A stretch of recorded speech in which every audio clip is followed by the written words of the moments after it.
911. I need help. My husband was shot. I'm gonna be honest, it does not look good. Oh, no. Hey, back up. Whoa, whoa, whoa, whoa, whoa. No. I can tell by the way you look, man, you want me to burn in hell, sir. And I understand that. At around 11 p.m. on December 31st, 2018 in Benton Harbor, police received a frantic 911 call from a young woman reporting that her husband had been shot. 911, what's the address of the emergency?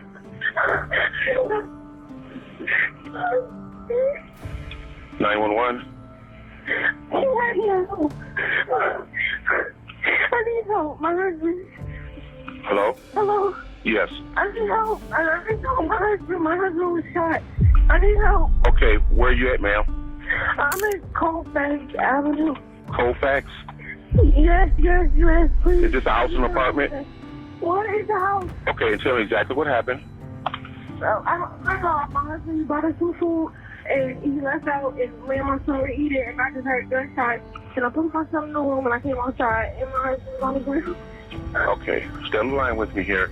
Okay. Okay, ma'am. Where's your husband's outside? Okay, stay on the line with me. Ma'am, take a deep breath.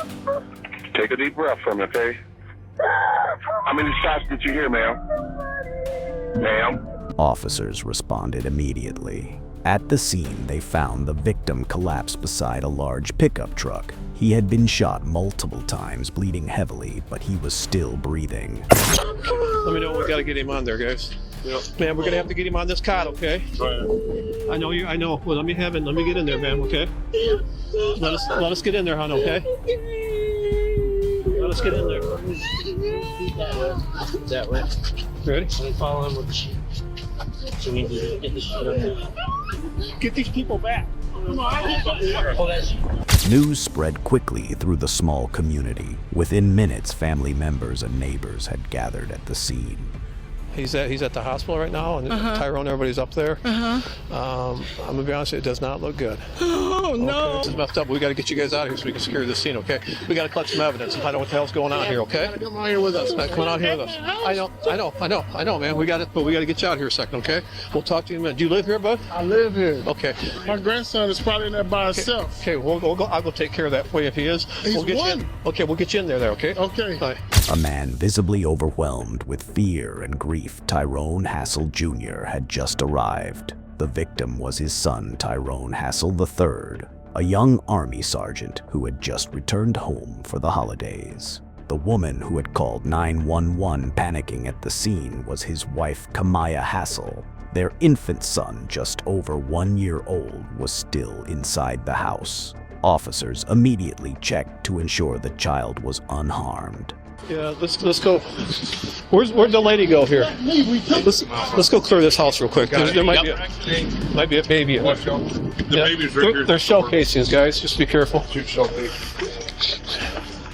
Okay, buddy. Okay, come here, buddy. I won't hurt you. Okay, I'm gonna take you to Daddy. Come on. I got you, bud. Come on. Okay. Shut up.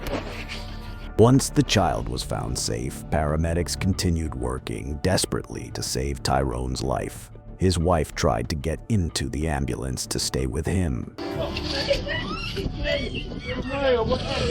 Hey, back up! Whoa. No. What happened?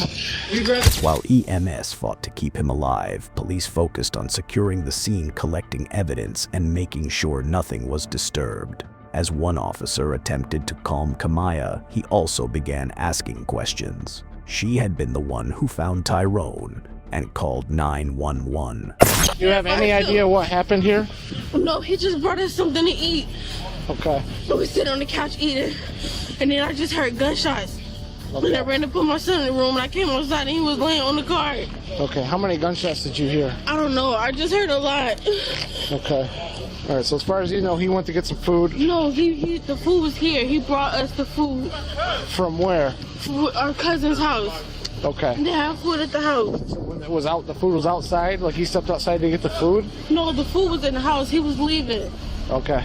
According to her, Tyrone had returned home shortly after 11 p.m. After going inside and bringing food to the family, he stepped back outside. Moments later, she heard gunshots near the driveway. When she ran out, she found her husband lying next to the truck, critically wounded.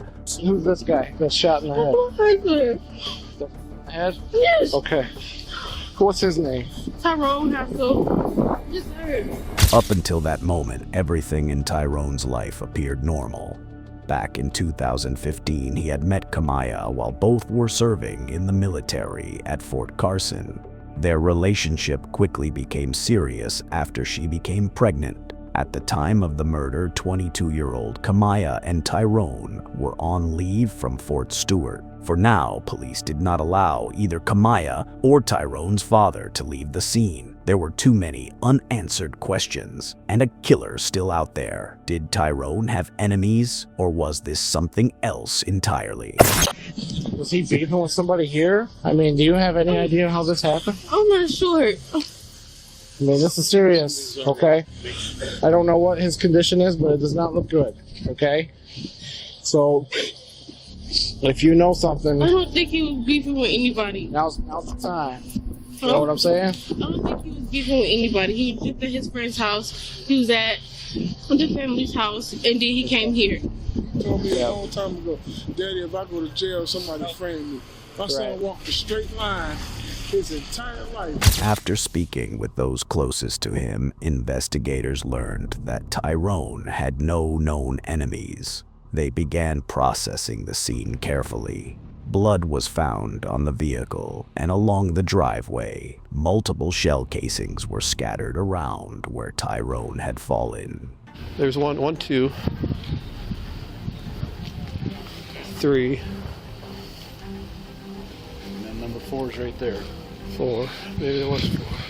At first, police considered the possibility of a robbery gone wrong, but Tyrone still had his money, his phone, and his car keys. That theory was quickly ruled out. A hole in the garage, simply due to the fact that all these casings are here, and there's a hole right there, which is obviously blood on it. That looks like somebody that was probably helping drag him out. right. So, Ron, what I'm thinking is, I mean, there's brain matter there, so he was shot point blank range. Oh yeah. So somebody had to be laying in wait for his ass, Yeah. because he was shot right here. Casings, and he might have been coming out getting the truck, and No, he was coming out to leave again, somebody. and his keys are right there. And the fact that the bullet hole's there means the shooter was over on Right. the side in the casings. Right. We got a bullet right there. Analyzing the scene further, detectives noted that Tyrone had been shot in the head, face, neck, and shoulder, indicating a highly personal attack, not a random act of violence. Bullet trajectories also showed that the shooter had likely been behind him while he stood near the vehicle. Some rounds had struck the garage as well. One of the first leads came from witnesses Tyrone had gone to Walmart earlier that night to buy ammunition. He had purchased 9mm rounds, the same caliber used in the shooting. That raised a critical question. Why was he buying ammunition? Detectives immediately went to Walmart and collected surveillance footage. The video showed Tyrone there with 2 other individuals. Were they involved? Police worked to identify them. The next afternoon, around 3:30 p.m., officers returned to Tyrone Hassel Jr.'s home and showed him images from the footage, hoping he could recognize the 2 men. Last night when he went to Walmart, he was with a few guys, and there's a little bit of confusion. That's him there, right? You can't really tell who those guys are here. This guy here, you know them too? Don't. No? This one kind of looks familiar, but I can't really make it out. Yeah. Those photos are printed on paper and they're blurry. That's the car those 2 were driving. They was in a different car. In that car, yeah. They drove separate from him, but they checked out and hung out with him in the store. Fresh, man. I know how it is dealing with a murder case. Yeah, and this is one of them. It's really a true whodunit. You know, I mean, Tyrone doesn't know. I mean, he doesn't have any beef, so we gotta know who's upset with him. And right now, we don't have that. Before he left for the military, do you remember him having any beef with anybody? No arguments, nothing. Somebody hold a grudge for a long time. That was That was even before he went to school, man. He went to school. Yeah. And the person didn't, he probably took off that way, but he didn't come from that way. Yeah. He came from this way. Garage and my fence. Yeah. All the shells was in the same spot. Yeah. I mean, I couldn't come past the tape, but I was looking. Say with 100% certainty, but it sounds like when Tyrone was on the ground, they shot him again. I can't say 100% that's what happened, but typically when you're shooting and it's that type of a situation, you don't usually get two rounds in the head. I wonder if he knows something. Further investigation revealed they were simply former classmates unrelated to the crime. Another lead came from Tyrone's father himself. He began reviewing social media posts, searching for anything suspicious, and eventually found something worth reporting. Did I tell you that this guy, who I think did it to my son, ain't a black person? Mm-hmm. That he's not a black person? Would y'all treat him the same way? Absolutely. I think I know who did this to my son. He believed the real target may have been Tyrone's stepbrother, who had ongoing personal conflicts with others. Could this have been a case of mistaken identity? That's the first screenshot. Oh, that's what you're thinking? You know Yep. my stepson. Yeah. He's into a bunch of shit. Oh, we know. Police pursued the lead, interviewing the stepbrother and others for nearly a week, but it led nowhere. They also heard reports that Tyrone had been involved in an argument at a skating rink. Detectives tracked down a friend named Dylan who mentioned a dispute with someone nicknamed Drama. What did you see there? We got there, and we see him speaking, he just give us an odd look, and then like Tyrone cut out early. So this drama dude was on Apple Street too? Yeah. Wherever that was? Yeah, and he just like give off this vibe. Investigators followed that lead as well, interviewing multiple individuals, but again it went nowhere again. The case was hitting dead ends. Then, among numerous tips from neighbors, one detail stood out. A resident reported seeing a black four-door vehicle backing into the driveway of a vacant house for sale on the night of the murder. Hey, Walt, how are you? Ornery as ever. Ornery as ever? Yeah. We had, not bad. We've had better days than St. Joe Township. Yes. We've had a shooting over there, and Frank said you saw a vehicle parked over here? You parked right in Brown's driveway, backed in. Okay.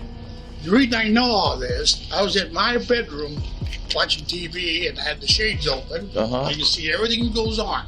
Mm-hmm. He got out of it. Well, first of all, About what time was this? 9:30, 10. Okay. Somewhere around there, right? Anyway, first time he was there, then he left, come back about 15, 20 minutes later. But when he come back, I bet money on it. He was doing 50 miles an hour going up. 50? At least. And he turned around up there, come back, turned his lights off, backed into the driveway, waited there for a while. He knew I was watching, I think. But anyway, he stepped out of his car, got back in. A couple of seconds later, he got out again, completely, and started walking. And I watched him, he went and turned left. He has something to do with it. Okay. Did you hear anything? When I was in bed, yeah. Okay, what'd you hear? Gunshots. Okay. Then after that, did you see anything? No. That vehicle became a breakthrough. Using toll camera data from Illinois, detectives traced the license plate. It was registered to a U.S. soldier in the same battalion as Tyrone Jeremy Quillar. Data confirmed his car had been near the crime scene that night, but there still wasn't enough evidence to bring him in. Once again, the investigation stalled until police released details of the case publicly. That move worked. An anonymous woman called in, and what she revealed changed everything. I'll help you with that. So they were all in Korea, and that's where it started. He and the girl had a relationship going on, and that the guy that died had said something to him, so they had words, and then he had threatened him. With new critical information, investigators identified their primary suspect. But before interrogating Jeremy, they contacted military investigators at Fort Stewart. A soldier named Bacon and others provided key information about Jeremy and about Kamaya. So when y'all would hang out, what would y'all typically do? Talk and drink and just chill out the room. So any relationships between any of those people in that group going on? I mean, in Korea, I knew Quinn has to mess around, and that was it. All right. Tell me what you know about that. I seen them together and mess around, and then was it like, everybody had their own little battle group of Korea. So when you say messing around, what are you getting at with that? Because obviously, everybody's got different. Oh yeah, like sexually. The relationship between Jeremy and Tyrone's wife became the missing piece.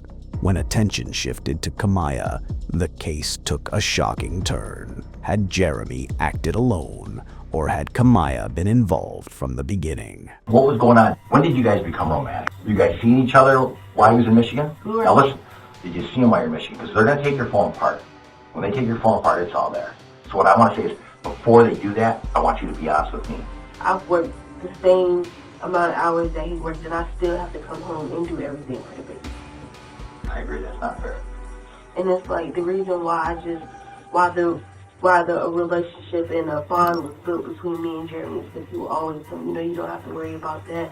When me and you get together, I'll make sure you have your breaks. I'll do this for the baby. I'll do that. And it just made me really feel like that all of that was going to happen. During interrogation, Kamaya appeared calculated and manipulative. Investigators believed she had influenced Jeremy to pull the trigger. When she spoke, she focused on herself, her motives, her reasoning, and how she planned everything. So, when we were in Korea, I can't really pinpoint exactly when it was. Me and Ty had this big argument, and then, I came back into the building, and I was talking to Jeremy. I'm like, man, I don't want to be with him no more. Like, I'm tired of this, I don't want to deal with it no more. And he was like, so why y'all still together? And I was like, we have a child, and even if I talked to him about divorce, he probably wouldn't even, do it with me. And he was like, I can handle that. And I was like, what do you mean by that? He was like, I can handle it. When I get back, I get a girl, blah, blah, blah. Well, it just started to progress. Why did you do it in Korea? No, it was just planned in Korea. It wasn't to be done in Korea. It was just planned in Korea when we got back to the States. But I didn't take it serious because Now listen, this is where you and I stay straight. Because you didn't take it serious because you knew he was out there that night with a gun.